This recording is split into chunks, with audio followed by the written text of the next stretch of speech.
안녕하세요 여러분, 이칠입니다. 제가 오늘 여행을 갔다 온 이후로 지금 진짜 오랜만에 지금 영상 촬영을 하는데요. 제가 11박 10일 스페인 여행을 9월 말에 출발해서 10월 9일날 한국에 돌아왔었고, 그 이후로 또 이곳저곳 여행을 다니다가 어제 한국에 귀국했어요. 그래서 지금 감기도 걸렸고, 그래서 제가 또 다다음 주에 또 미국 여행을 이제 부모님 뵈러 가야 돼가지고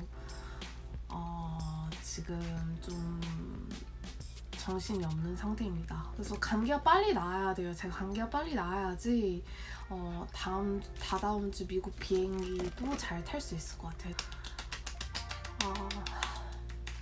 나 확실히 제가 이제 자유여행은 그냥 좀 관광지 좀 위주로 가야 될 것 같아요. 몸살이 나요.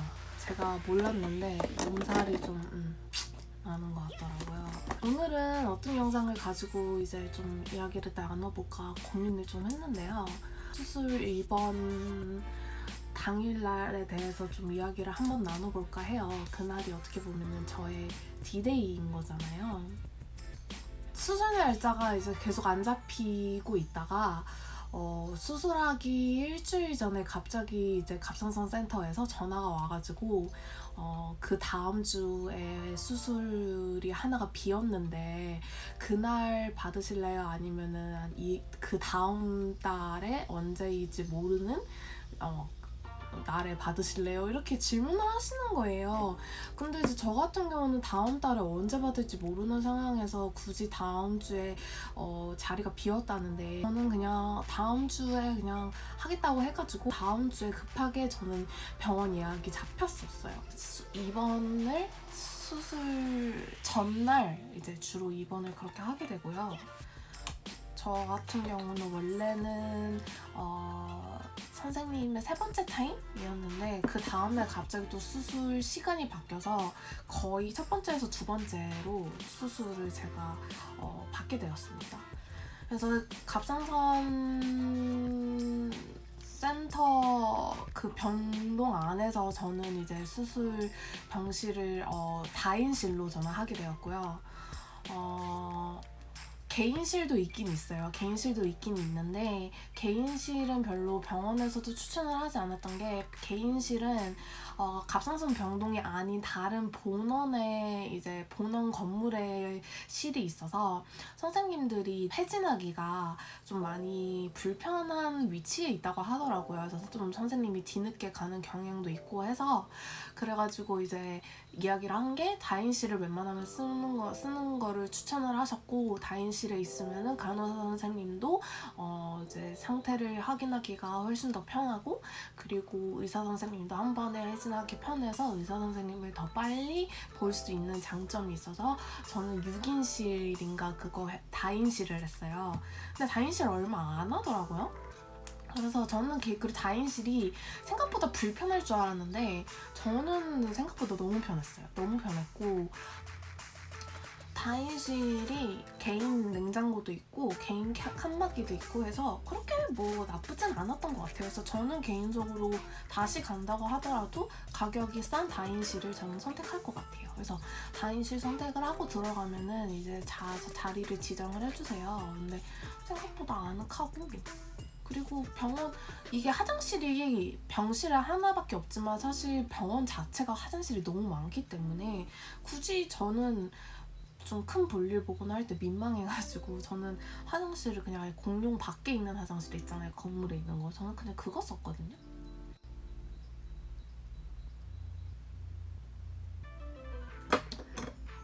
그리고 또 이제 그 병실, 다인실 같은 경우 근데 한 가지 좀 조심해야 될 게 있는데, 그게 바로 뭐냐면 공동생활을 하는 공간이잖아요. 그러다 보니까 좀 그 면회 시간이 정해져 있어요. 이게 병원이다 보니까 너무 늦은 시간에 올 수가 없고 면회 시간이 정해져 있고, 서울대병원 같은 경우는 그냥 그럭저럭 아침이랑 너무 아침부터 시작해가지고 너무 늦은 저녁이 아닌 시간까지 이제 면회가 가능하고 한 번에 몇 명까지 면회가 가능한지까지도 다 적어서 알려주거든요.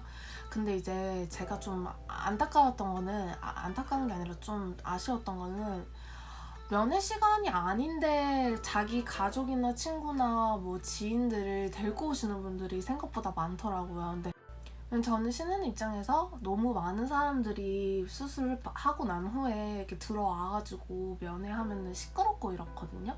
근데 그게 병동 안에서 그렇게 너무 크게 떠들거나 아니면 너무 많은 가족분들이나 친구들이나 지인을 데리고 오게 될 경우 같이 쓰고 있고 휴식을 취하고 있는 환자들한테는 조금 좀 민폐가 되더라고요. 그래서 저는 개인적으로 주변 지인들이 일단 병원에 저는 개인적으로 많이 못 오겠어요. 진짜 친한 사람들이랑 다니고 있었던 회사 동료 정도만 왔지 저는 다른 완전 또 친한 친구들한테는 오지 말라고 했었거든요. 왜냐면은 저의 구질구질한 모습이라든지 그리고 또 화장도 못하고 머리도 못 감고 있는 그런 상태에서 이제 누군가 온다는 것 자체가 저는 개인적으로 많이 불편했었어요. 불편했기 때문에 저는 많이 데리고 오진 않았지만 그래도 다른 사람들이랑 같이 쓰는 공간이다 보니까 그런 부분은 좀 조심을 해주시면 좋을 것 같아요. 병실에 가져가지 말아야 될 좀 그러니까 선물들이 있어요. 주로 화분이나 꽃, 진짜 꽃 같은 거 있죠. 꽃 들어있는 화분이나 아니면은 식물 같은 거는 병원에 반입 금지입니다. 저는 선물로 가져가고 싶어도 안 가져가시는 걸 추천드릴게요. 놔둘 데가 없어요. 병원에서 받을 수가 없어서. 그래서 나중에 태어나고 집으로 보내주시면 좋을 것 같아요. 그래서 주로 이제 많이들 사오시는 게 뭐 과일 아니면 케이크 이런 거 사오시는데 저는 어차피 아파가지고 그 과일 케이크 잘 못 먹었어요. 그래서 좀 그런 거를 말씀드리고 싶었어요. 그리고 갑상선 제가 썼던 다인실은 갑상선 수술하신 분들만 묵고 있는 곳이 아니라 좀 유방암 수술 받으신 분들, 유방 쪽이랑 이제 그런 쪽 수술 받으신 분들이랑 같이 다인실을 썼었어요. 왜냐면은 갑상선 센터 병동이 갑상선만 있는 게 아니라 그게 유방 센터도 같이 있어서 다인실을 쓸 경우 갑상선 수술하신 분들 외에 다른 사람들도 같이 쓴다는 거. 네. 저 같은 경우 이제 다음날 11시 몇 분인가 이제 오전에 병원을 입원실을 가게 되었고요. 저는 본원에서 수술을 받질 않고 갑상선 병동이 있는 어린이 병원 그쪽에서 저는 이제 별관에서 저는 갑상선 수술을 받았어요. 좀 의외였던 게 저는 이제 이 수술 입원실 같은데 이제 입원하러 가면은 저는 뭐 누워서 그 병실 안에 있는 그 병원 침대에 누워서 저는 가는 줄 알았거든요. 근데 아니더라고요. 아니고 휠체어에 앉아가지고 저는 내려갔어요. 저는 몰랐어요. 저는 침대 같은 데 누워서 내려갈 줄 알았는데 아니더라고요. 휠체어에 앉아서 이제 뒤에 간호 선생님이 이렇게 끌어가 주세요. 그래서 수술실이 진짜 좀 작았어요. 수술실이 좀 작았고 많이 놀랐고 저보고 이제 휠체어에서 알아서 그냥 제 수술 받을 수술대에 누우래요. 근데 누웠는데 수술대가 제가 또 생각했던 것보다 엄청 좁더라고요. 진짜 1인 수술대라서 진짜 딱 이렇게 들어갈 정도? 그래서 이제 떨어지지 않게 안전벨트 같은 게 또 침대에 있더라고요. 그래서 저를 이제 고정을 시켜주세요. 근데 처음에 들어가면은 제 주치의를 만날 수 있지는 않고 마취과 선생님들이 대기하고 계세요. 그래서 그 선생님들은 이제 저의 마취를 담당을 해주시는 선생님들이고 한쪽 눈이 완성됐습니다. 마취과 선생님들이 들어와 계시면은 이제 마취과 선생님들께서 막 이렇게 분주하게 준비를 하시다가 이제 호흡기 같은 거 이제 그게 아무래도 마취 그거 이제 호흡하는 그거 마취 주사인 것 같은데 그거를 이제 어느 순간 준비가 되면은 이제 제 코랑 입에 이렇게 대세요. 그래서 사람들은 과연 몇 초 있다 잠들까 해서 진짜 제가 한번 세워봤거든요. 근데 1, 2 하는 순간 저는 잠들었어요. 그래서 저는 기억이 잠들어서 뭐 그게 잘 마취가 된 거겠죠? 왜냐면 저는 수술 후 끝날 때까지 안 깼으니까요. 근데 좀 당황스러웠었어요. 좀 당황스러웠고 이제 제가 마취가 되고 난 뒤에 이제 선생님이 들어오셨겠죠? 주치 선생님께서. 그래서 저는 수술할 때에서 제 주치 선생님을 보질 못했습니다. 근데 이번 당일날 딱히 할 말이 없는 게 마취 받는 시간까지만 제가 이제 깨어 있고 그 이후로는 저도 레드선이라서 수술이 어떻게 진행됐는지는 모르기 때문에 제가 이제 눈 뜨고 일어났을 때는 이미 저는 회복실에 와 있는 상태였고 회복실에서 깼을 때 첫 기억은 생생한 것 같아요. 이 통증이 실제로 진짜 있긴 있었고요. 목소리가 내가 과연 나올 것인가 아니면 목소리를 내가 잃었을 것인가 이게 제일 큰 걱정이었고 두 번째는 아프다. 이런 걱정 겸 생각이 두 가지가 들었었거든요. 근데 이제 제가 꺼낸 말이 선생님 저 진통제 좀 놔주세요. 딱 이 말이 나오는 거예요. 물론 목소리가 많이 쉬고 목소리가 좀 많이 부어있고 그러긴 했지만 그래도 나오는 게 어디예요 여러분. 완전 진짜 땡큐잖아요. 그래서 그때 깨달았죠. 내가 목소리를 잃지는 않았구나에 대해서 주여 감사합니다. 그러고 이제 제가 깨고 한 몇 분 정도 있다가 병원 제 원래 있었던 병동으로 데리고 가요. 병동으로 데리고 가면은 이제 거기서부터 이제 6시간의 헬이 열리는 거예요. 이게 돌아오고 난 뒤에 막바로 사람이 잠에 들면 안 돼요. 왜냐면은 폐가 이제 수술하는 동안 쪼그라들어 있었기 때문에 폐를 이제 펴줘야 되는데 그 폐를 펴주기 위해선 복식호흡을 계속 사람이 해야 돼요. 복식호흡을 6시간 동안 하면서 이제 쪼그라들었던 폐를 다시 이제 펼쳐줘야 되고 그걸 제대로 하지 않으면은 이제 합병증이 생기는 거죠. 근데 저는 이제 복식호흡을 나름 했는데 제대로 하질 못해서 결국 저는 미열까지 같이 온 상태에서 좀 고생을 많이 했어요. 고생을 좀 많이 했고 그리고 6시간 동안 금식이에요. 그 뜻은 물도 못 먹는데 수술하고 난 뒤에 목이 여러분 정말 말라요. 정말 마른데 물을 못 마신다는 것 자체가 진짜 입안에 저 처음으로 사막이 튼 줄 알았어요. 목마른 적은 있지만 사막이 진짜 온 것 같은 그런 느낌적인 느낌은 진짜 처음이었고 이게 입이 완전 너무 목말라서 입술끼리 달라붙어 있는 그런 기분 아시죠? 그런 기분을 저는 느꼈었어요. 그래서 6시간 동안 그리고 자지도 못하고 그리고 이제 누워있으면 안 돼요. 그래서 침대를 45도 각도로 이제 이렇게 펼친 상태에서 이러고 이제 6시간 동안 앉아있어야 돼요.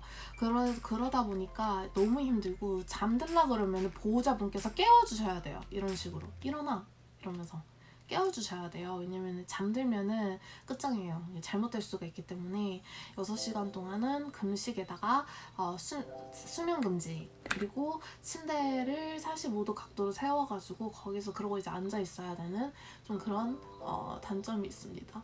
그리고 이제 첫 끼와 첫 물 6시간 금식령이 끝난 거예요. 그래서 끝나가지고 제가 이제 딱 물을 한 모금 그 기획자 빨대를 통해서 마시는데 물이 안 넘어가요. 왜냐면 이게 진통제를 맞았기 때문에 이제 진통제 때문에 여기 수술 부위는 아프진 않았지만 유독 여기 목 안에 뭔가 기관지 쪽에 여기가 너무 아픈 거예요. 기계를 삽입을 했기 때문에 이 수술한 이 목 안 부위가 아플 수밖에 없다라고 이제 조언을 선생님께서 하셨는데 여기 안이 밖에 수술한 부위보다 훨씬 더 아파요. 그래서 기계를 뭘 삽입을 했길래 여기 안에 진짜 너무 아파서 이게 침 삼키는 거 있죠. 이게 안 돼요. 삼키면은 여기가 진짜 찢어질 듯한 그런 아픔이 느껴져서 물을 마시려면은 삼켜야 되잖아요, 여러분. 빨대를 일단 흡입하고 삼켜야 되는데 이 삼키는 게 안 돼서 저는 진짜 그 고통을 느끼면서 물을 마셨던 경험이 있고 안에가 진짜 찢어지는 듯한 고통을 저는 좀 느끼게 되었습니다. 저의 화장은 거의 끝이 나고 있어요.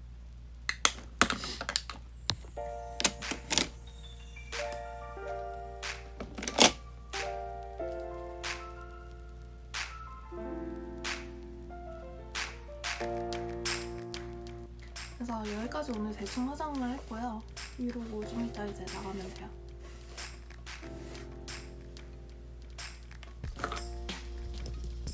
옷은 좀 이따 입을 거예요. 어때요? 네, 이 정도고요.